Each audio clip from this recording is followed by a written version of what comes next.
Eu errei ao orçar meus honorários.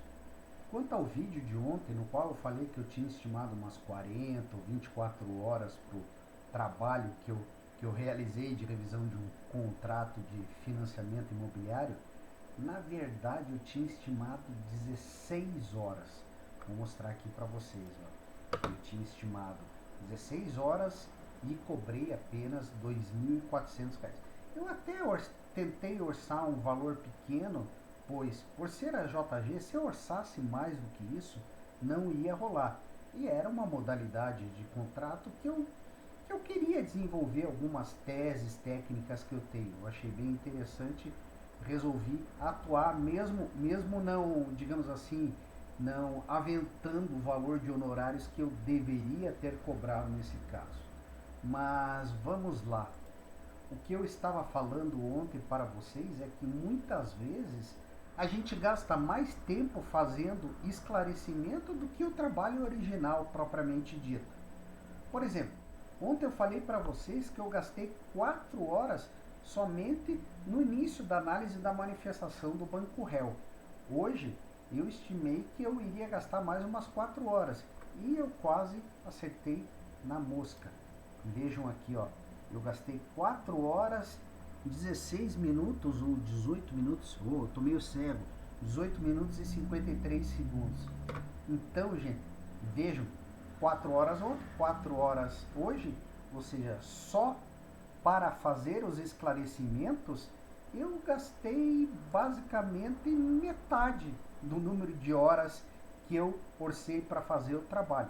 As 16 horas eu gastei. Na verdade, eu gastei muito mais do que essas 16 horas. Como eu falei para vocês, eu queria fazer esse trabalho, porque é um assunto interessante, em que a parte autora apresentou uma tese que eu tecnicamente não concordo muito, e eu resolvi pegar, abraçar esse trabalho, mesmo sendo a JG, para conseguir, digamos, desenvolver um bom trabalho técnico e ajudar esse magistrado que me nomeou em diversas outras ocasiões em processos pagos. Né? Muito bem. Como eu já falei para vocês, acho que diversas outras vezes, quando eu presto esclarecimentos, eu digo que eu cumpri o que está disposto lá no parágrafo 2º do artigo 477 do CPC, ou seja, trouxe esclarecimentos a todas as dúvidas das partes e os pontos discordantes entre o laudo pericial e o parecer técnico eventualmente apresentado pelas partes. Eu faço isso e eu sempre peço que os autos sejam conclusos para análise do outro juízo e, caso ele tenha alguma dúvida, logicamente, eu como perito estarei à disposição para sanar as dúvidas dele, que após, digamos, avaliar tanto o laudo pericial original, as manifestações das partes, o laudo pericial de esclarecimentos, se ainda houver alguma dúvida, ele pode me intimar e eu prestar novos esclarecimentos por escrito e talvez até com parecer de audiência de instrução e julgamento. Então eu vou mostrar para vocês aqui, ó, o que eu apresento nessa minha petição.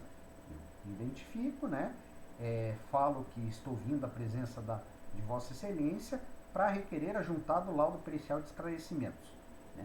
E daí, ó, eu coloco, tendo em vista cumprido todo o requerido no parágrafo 2º do artigo 477 do CPC 2015, requer respeitosamente que os autos sejam conclusos para análise desse douto juízo, permanecendo este perito à disposição para sanar suas eventuais dúvidas. Por quê? Porque as dúvidas das partes eu já sanei, inclusive em audiência de instrução e julgamento.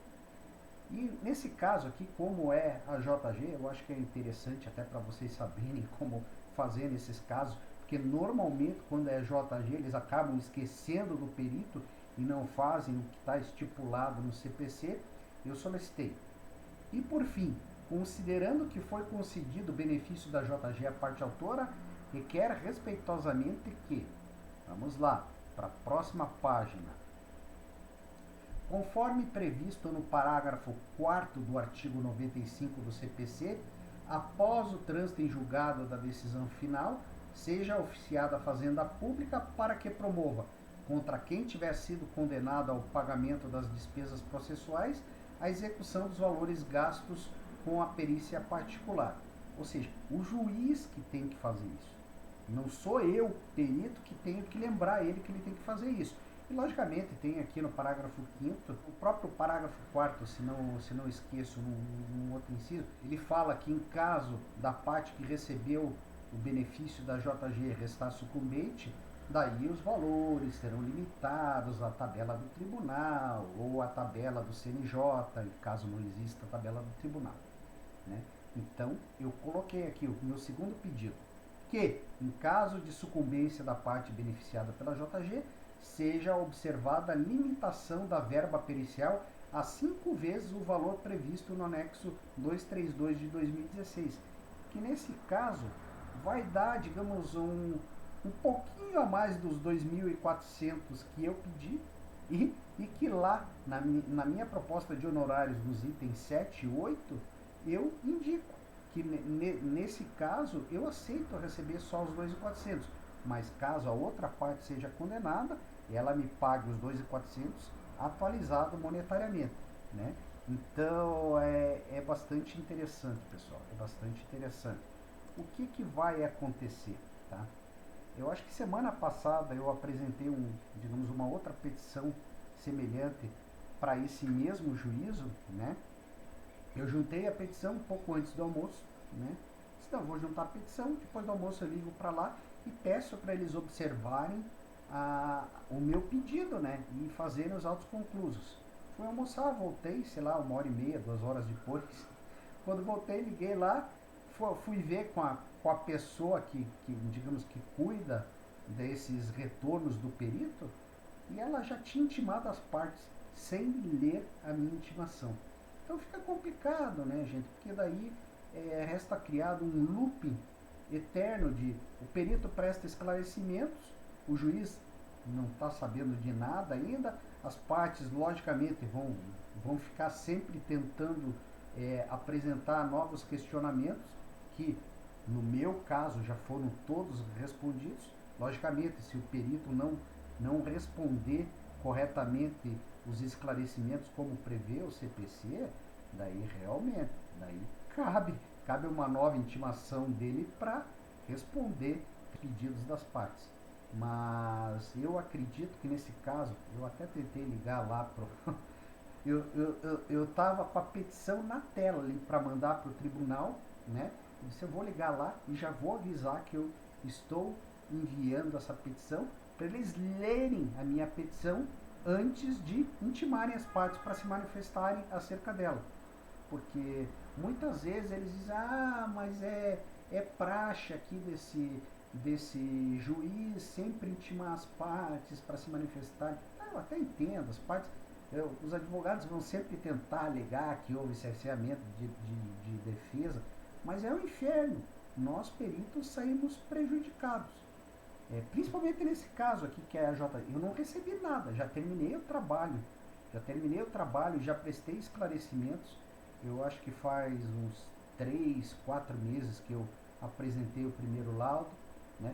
E agora, se intimarem novamente as partes, vai levar 1 mês para elas se manifestarem, para eu juntar a petição novamente, ratificando o meu laudo pericial, e eles certamente não vão ler de volta, vão intimar novamente, e daí o processo que podia, digamos assim, ser mitigado num prazo mais curto, ou seja, o juiz ler o laudo pericial, apreciar, e se ele ainda tiver alguma dúvida, ok, ele pode e deve questionar o perito, e o perito deve atender aos questionamentos do juiz.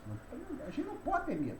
Não pode ter medo. Se chamarem para audiência de instrução e julgamento, você, como perito, tem que estar preparado para atender isso daí. Certo? Mas se ficar nesse looping eterno, já teve casos que levou 4 anos para um laudo pericial meu ser homologado, sem as partes conseguirem comprovar qualquer equívoco no meu laudo. Ou seja, prestei, sei lá, 10 esclarecimentos ratificando o meu posicionamento técnico, as minhas conclusões técnicas, as quais acabaram sendo homologadas pelo juiz, Mas levou 4 anos. Por isso que os processos não andam. Bem, o vídeo está ficando um pouco longuinho, não era o meu objetivo, eu queria ser mais sucinto. Peço perdão, a qualidade desse vídeo não deve estar tão legal, porque eu tô gravando de casa aqui do meu notebook mais antigo. Mas ficamos por aqui. Eu quero saber de vocês, o que vocês acham acerca disso? Vocês acham que deve ter um limite nos esclarecimentos prestados pelos peritos? Logicamente, se bem atendidos os esclarecimentos. O que você acha? Eu agradeço desde já todos os comentários, a curtida aqui no meu vídeo, né? A inscrição no meu canal, a inscrição no meu Instagram, ok? Fiquem com Deus, um bom final de semana, nos falamos na próxima semana. Um abraço do Pedro Neto.